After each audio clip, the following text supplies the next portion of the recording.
मैं भारत के 130 करोड़ से ज्यादा लोगों की तरफ से प्रत्येक सदस्य देश को बहुत बहुत बधाई देता हूं। भारत को इस बात का बहुत गर्व है कि वो संयुक्त राष्ट्र के संस्थापक देशों में से एक है।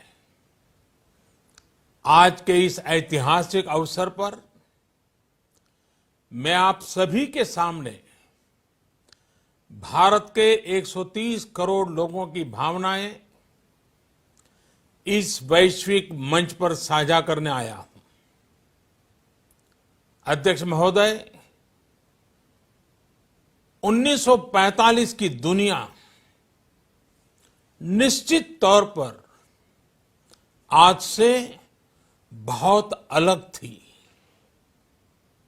पूरा वैश्विक माहौल, साधन, संसाधन, समस्याएं, समाधान सब कुछ भिन्न थे। ऐसे में विश्व कल्याण की भावना के साथ जिस संस्था का गठन हुआ, जिस स्वरूप में गठन हुआ, वो भी उस समय के हिसाब से ही था। आज हम एक बिल्कुल अलग दौर में हैं। 21वीं सदी में हमारे वर्तमान की, हमारे भविष्य की आवश्यकताएं और चुनौतियां अब कुछ और है। इसलिए आज पूरे विश्व समुदाय के सामने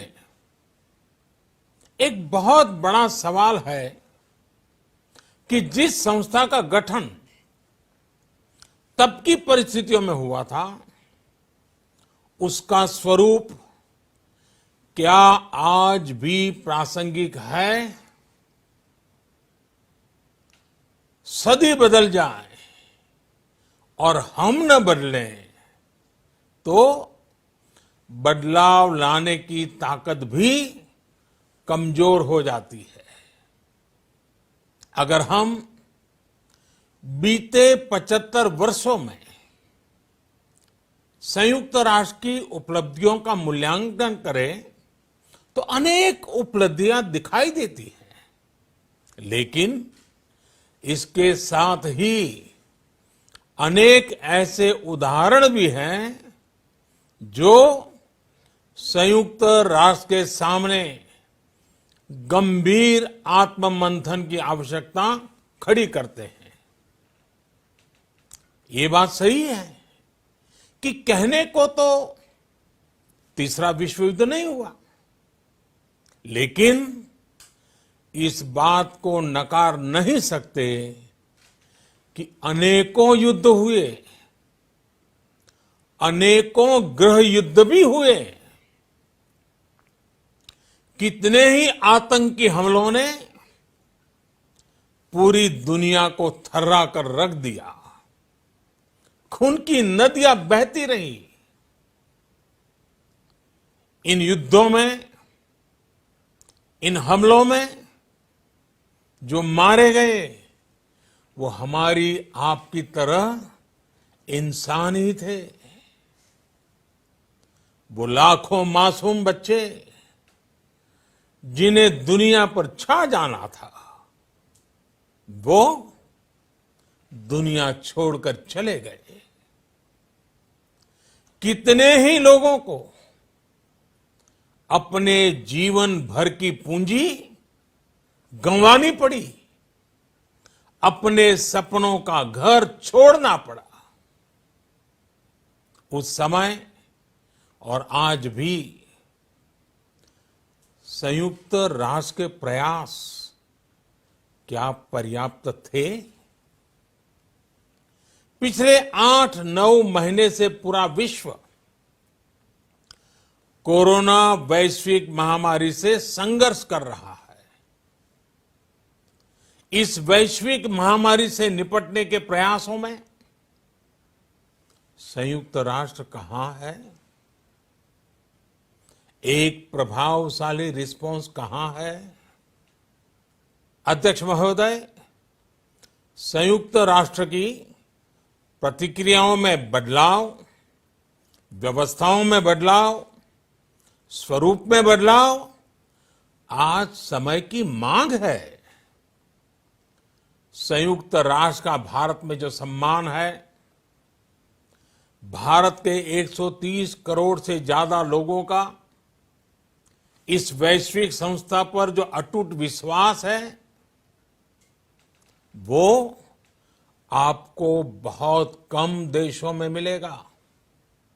लेकिन ये भी उतनी ही बड़ी सच्चाई है कि भारत के लोग संयुक्त राष्ट्र के रिफॉर्म को लेकर जो प्रोसेस चल रहा है, उसके पूरा होने का बहुत लंबे समय से इंतजार कर रहे हैं। आज भारत के लोग चिंतित हैं कि क्या ये प्रोसेस कभी एक लॉजिकल एंड तक पहुंच पाएगा? आखिर कब तक भारत को संयुक्त राष्ट्र के डिसीजन मेकिंग स्ट्रक्चर से अलग रखा जाएगा?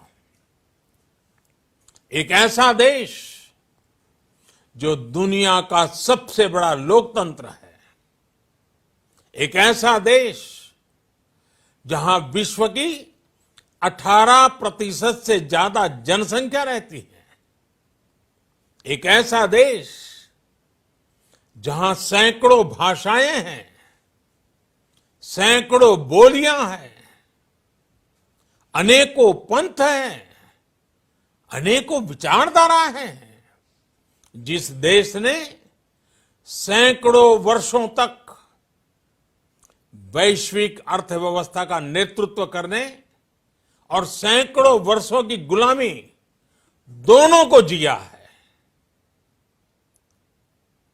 अध्यक्ष महोदय, जब हम मजबूत थे तो दुनिया को कभी सताया नहीं। जब हम मजबूर थे तो दुनिया पर कभी बोझ नहीं बने।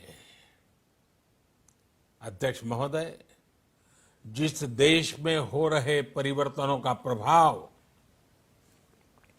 दुनिया के बहुत बड़े हिस्से पर पड़ता है, उस देश को आखिर कब तक इंतजार करना पड़ेगा? अध्यक्ष महोदय, संयुक्त राष्ट्र जिन आदर्शों के साथ स्थापित हुआ था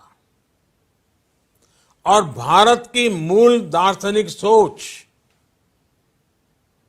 बहुत मिलती जुलती है, अलग नहीं है। संयुक्त राष्ट्र के इसी हॉल में ये शब्द अनेकों बार गूंजा है, वसुधैव कुटुंबकम। हम पूरे विश्व को एक परिवार मानते हैं। यह हमारी संस्कृति, संस्कार और सोच का हिस्सा है। संयुक्त राष्ट्र में भी भारत ने हमेशा विश्व कल्याण को ही प्राथमिकता दी है। भारत वो देश है जिसने शांति की स्थापना के लिए लगभग 50 पीस कीपिंग मिशंस में अपने जांबाज सैनिक भेजे। भारत वो देश है जिसने शांति की स्थापना में सबसे ज्यादा अपने वीर सैनिकों को खोया है। आज प्रत्येक भारतवासी संयुक्त राष्ट्र में अपने योगदान को देखते हुए संयुक्त राष्ट्र में अपनी व्यापक भूमिका भी देख रहा है। अध्यक्ष महोदय, 2 अक्टूबर को international day of non violence और 21 जून को इंटरनेशनल डे ऑफ योगा, इनकी पहल भारत ने ही की थी। Coalition for disaster resilience infrastructure और इंटरनेशनल सोलर अलायंस, ये भारत के ही प्रयास है। भारत ने हमेशा पूरी मानव जाति के हित के बारे में सोचा है, न कि अपने निहित स्वार्थों के बारे में। भारत की नीतियां हमेशा से इसी दर्शन से प्रेरित रही है। भारत की नेबरहुड फर्स्ट पॉलिसी से लेकर एक्ट ईस्ट पॉलिसी तक, security and growth for all in the region, इसकी सोच, या फिर इंडो पैसिफिक क्षेत्र के प्रति हमारे विचार, सभी में इस दर्शन की झलक दिखाई देती है। भारत की पार्टनरशिप का मार्गदर्शन भी यही सिद्धांत तय करता है। भारत जब किसी से दोस्ती का हाथ बढ़ाता है तो वो किसी तीसरे के खिलाफ नहीं होती। भारत जब विकास की साझेदारी मजबूत करता है तो उसके पीछे किसी साथी देश को मजबूर करने की सोच नहीं होती। हम अपनी विकास यात्रा से मिले अनुभव साझा करने में कभी पीछे नहीं रहते। अध्यक्ष महोदय, पैंडेमिक के इस मुश्किल समय में भी भारत की फार्मा इंडस्ट्री ने 150 से अधिक देशों को जरूरी दवाइयां भेजी हैं। विश्व के सबसे बड़े वैक्सीन उत्पादक देश के तौर पर आज मैं वैश्विक समुदाय को एक और आश्वासन देना चाहता हूं। भारत की वैक्सीन प्रोडक्शन और वैक्सीन डिलीवरी क्षमता पूरी मानवता को इस संकट से बाहर निकालने के लिए काम आएगी। हम भारत में और अपने पड़ोस में फेज 3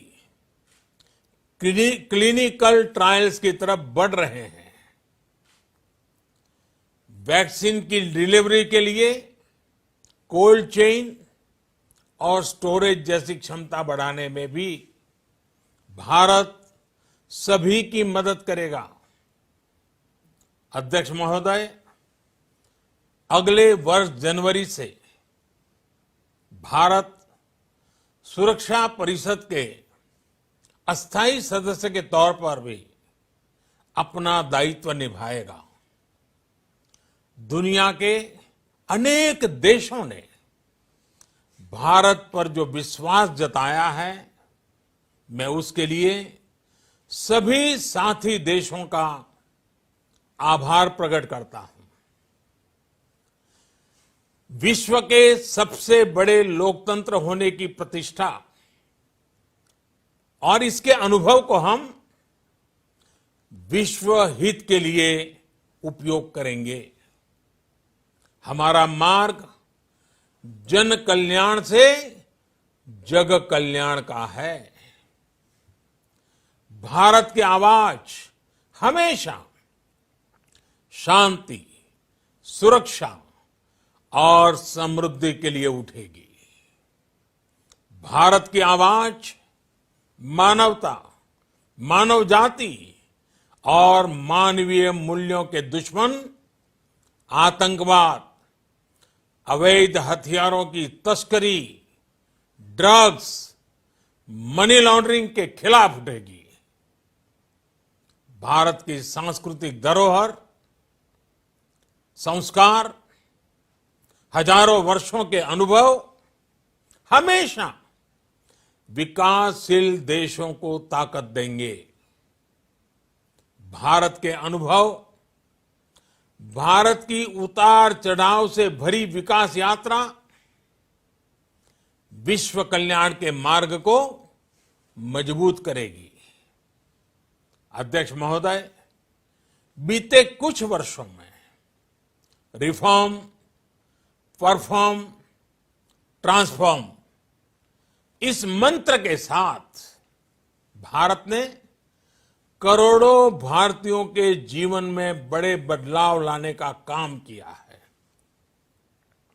ये अनुभव विश्व के बहुत से देशों के लिए उतने ही उपयोगी हैं जितने हमारे लिए। सिर्फ 4-5 साल में 400 मिलियन से ज्यादा लोगों को बैंकिंग सिस्टम से जोड़ना आसान नहीं था, लेकिन भारत ने ये करके दिखाया। सिर्फ 4-5 साल में 600 मिलियन लोगों को ओपन डेफिकेशन से मुक्त करना आसान नहीं था, लेकिन भारत ने ये करके दिखाया। सिर्फ 2-3 साल में 500 मिलियन से ज्यादा लोगों को मुफ्त इलाज की सुविधा से जोड़ना आसान नहीं था, लेकिन भारत ने ये करके दिखाया। आज भारत डिजिटल ट्रांजैक्शन के मामले में दुनिया के अग्रणी देशों में है। आज भारत अपने करोड़ों नागरिकों को डिजिटल एक्सेस देकर एम्पावरमेंट और ट्रांसपेरेंसी सुनिश्चित कर रहा है। आज भारत वर्ष 2025 तक अपने प्रत्येक नागरिक को टीबी से मुक्त करने के लिए बहुत बड़ा अभियान चला रहा है। आज भारत अपने गांवों के 150 मिलियन घरों में पाइप से पीने का पानी पहुंचाने का अभियान चला रहा है। कुछ दिन पहले ही भारत ने अपने 6 लाख गांवों को ब्रॉडबैंड ऑप्टिकल फाइबर से कनेक्ट करने की बहुत बड़ी योजना की शुरुआत की है। अध्यक्ष महोदय, पैंडेमिक के बाद बनी परिस्थितियों के बाद हम आत्मनिर्भर भारत के विजन को लेकर आगे बढ़ रहे हैं। आत्मनिर्भर भारत अभियान ग्लोबल इकोनॉमी के लिए भी एक फोर्स मल्टीप्लायर होगा। भारत में आज ये सुनिश्चित किया जा रहा है कि सभी योजनाओं का लाभ बिना किसी भेदभाव प्रत्येक नागरिक तक पहुंचे। विमेन एंटरप्राइज और लीडरशिप को प्रमोट करने के लिए भारत में बड़े स्तर पर प्रयास चल रहे हैं। आज दुनिया की सबसे बड़ी माइक्रो फाइनेंसिंग स्कीम्स का सबसे ज्यादा लाभ भारत की महिलाएं ही उठा रही हैं। भारत दुनिया के उन देशों में से एक है जहां महिलाओं को 26 वीक्स की पेड मैटरनिटी लीव दी जा रही है। भारत में ट्रांसजेंडर्स के अधिकारों को सुरक्षा देने के लिए भी कानूनी सुधार दिए गए हैं। अध्यक्ष महोदय, भारत विश्व से सीखते हुए, विश्व को अपने अनुभव बांटते हुए आगे बढ़ना चाहता है। मुझे विश्वास है कि अपने 75वें वर्ष में संयुक्त राष्ट्र और सदस्य सभी देश इस महान संस्था की प्रासंगिकता बनाए रखने के लिए और प्रतिबद्ध होकर काम करेंगे। संयुक्त राष्ट्र में संतुलन और संयुक्त राष्ट्र का सशक्तिकरण विश्व कल्याण के लिए उतना ही अनिवार्य है। आइए संयुक्त राष्ट्र के 75वें वर्ष पर हम सब मिलकर अपने आप को विश्व कल्याण के लिए एक बार फिर समर्पित करने का प्रण लें। धन्यवाद।